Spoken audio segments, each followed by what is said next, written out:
Hi. Quick question. Does anyone know what a cow massager is?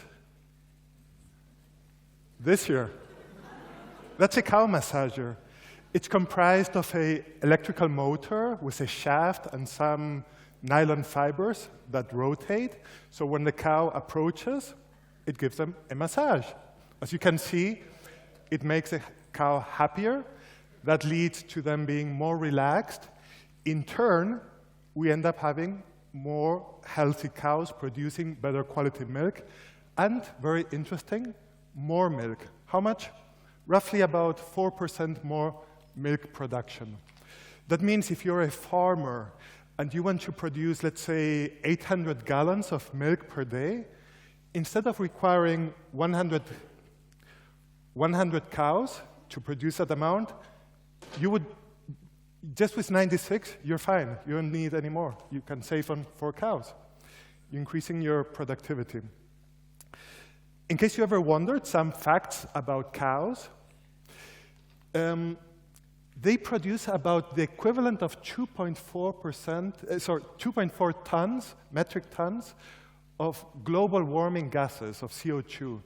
That's about the amount that a car would be emitting when driving from Washington, D.C., all the way to Taiwan, if there was a road connecting both cities. That's quite a bit. If in addition you consider that there are 1.5 billion cows on the planet, for every 5 people, 1 cow, imagine 5 of you, 1 cow, 5 of you, 1 cow, that's quite a bit. And that's also the reason why agriculture is responsible for about 18% of global warming emissions.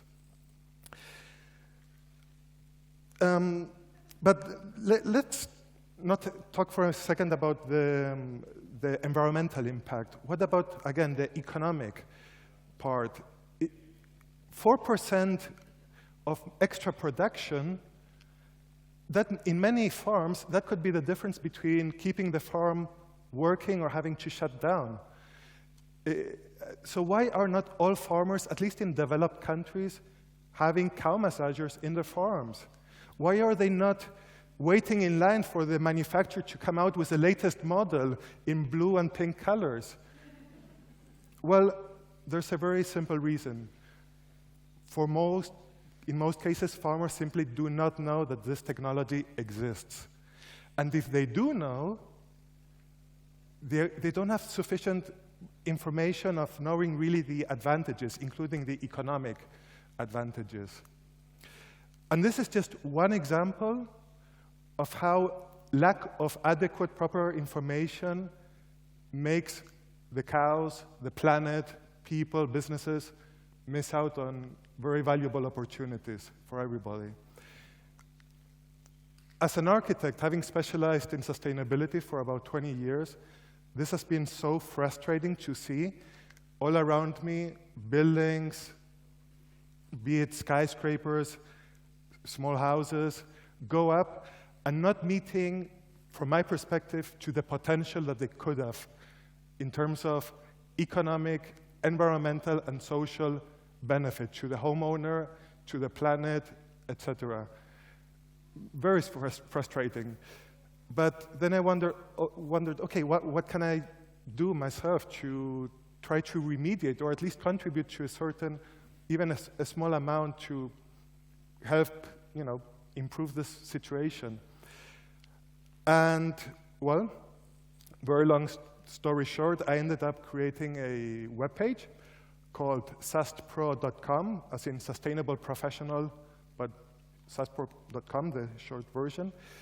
And the idea is sharing all this knowledge of sustainable solutions that exist in every sector, in all the planet, in this one place. If you wish, a type of sustainable Wikipedia, but if there are solutions that you never heard, you just put your sector, your profession, and you would find it. It would be collaborative, it would be free, and again, place for sharing sustainable knowledge. And this here is an example of, for example, what an architect, an engineer, a homeowner could be looking at. I call it the cheat sheet, or more officially we call it the technology map. It's a list of over 200 solutions that are divided according to, are they related with energy saving, water saving, materials, toxicity, etc. Furthermore, we subdivide it according to what can be considered basic, recommended, or ambitious, based on the level of complexity, how costly it is, etc. Some things are free, strategies, technologies, etc., while others are not. Even more, we even classify at what phase do we want to consider certain strategies, 1, 2, or 3. For example, the building orientation, which is, if you've got the flexibility, it's a free strategy. If you don't consider that at the very initial stage, forget about it. However, if you already have a building or you're at a very late stage of design, then there are certain things you cannot apply. That's phase 3. For example, what kind of light bulbs can you apply to the building, or non-toxic paint, or cleaning products, etc. So instead for an architect or a construction professional to search in Google for weeks trying to sort this information, it would be already concentrated in this one place. So it increases productivity in finding solutions dramatically. That is, if we get sufficient critical mass of content available. Imagine we were looking at the cheat list for the agriculture sector. So we see the cow massager, we don't know what it is, we click on it, and it opens up a profile where we have text, images, videos, links, documents, etc. And now we can become an expert in a matter of minutes on the cow massager. And we decide, do I want to implement this in my farm or not? What are the economic benefits, etc. So again, let's imagine if we're able to successfully gather all this information of sustainable solutions. What could be possible is following. A city mayor, they could see, okay, what pays for itself typically in less than 4 years due to energy saving or water saving. You've got the solution in a matter of an instant. What about a hairdresser? I've got a hairdressing salon. Who makes the uniform that's made out of organic cotton for my employees? Or who produces a biodegradable shampoo? But not even if the platform is called SAS Pro, it's also for everyone, for lifestyle solutions.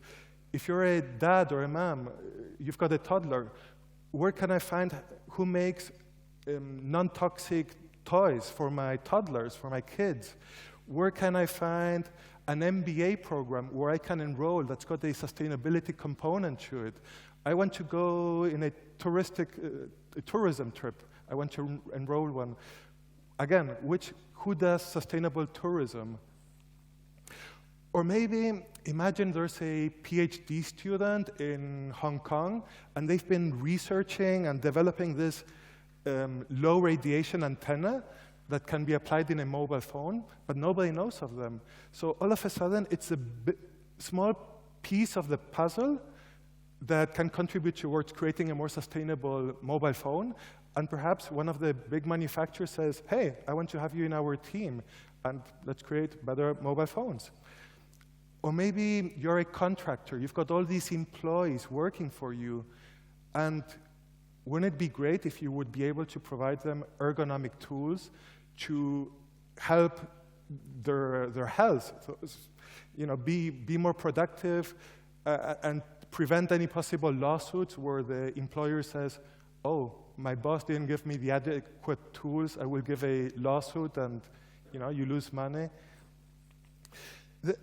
The thing, though, is about 80% of things that are applicable to, for example, a hairdressing salon or a bakery, they're applicable to many other areas as well. They can be considered a commodity. For example, many places can benefit from knowing energy-efficient lighting, or again, low-toxic cleaning products, or many other things. In the case of the hairdresser, they want to find non-toxic shampoo, and in the bakery they want to find the local organic shampoo, flour. Last March, I read a very sad news, very scary news. I think we all should be scary, that we surpassed the psychological level of the 400 parts per million of CO2 in the atmosphere.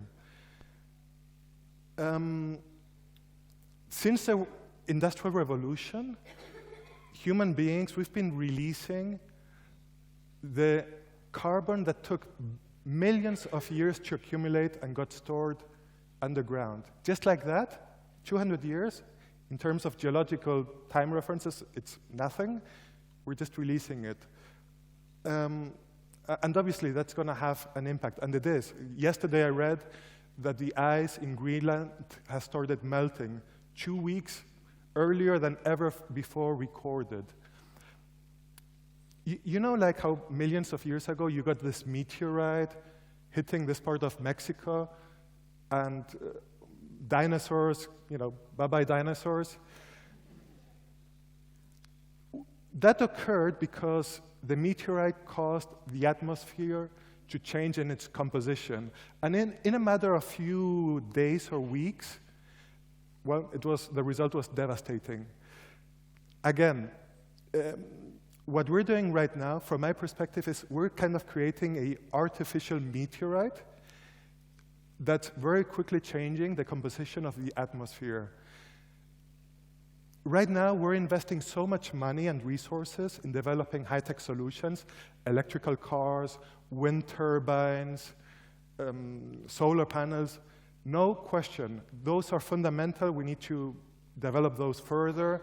We need those. However, there's so many solutions readily available for everyone. If you're a professor, a doctor, a stay-at-home dad, a stay-at-home mom, if you're a teacher, a city mayor, a company CEO, there's things that you can apply. If you're a farmer, you can apply a cow massager. And that way we will create happier cows and a better planet for everybody. Thank you.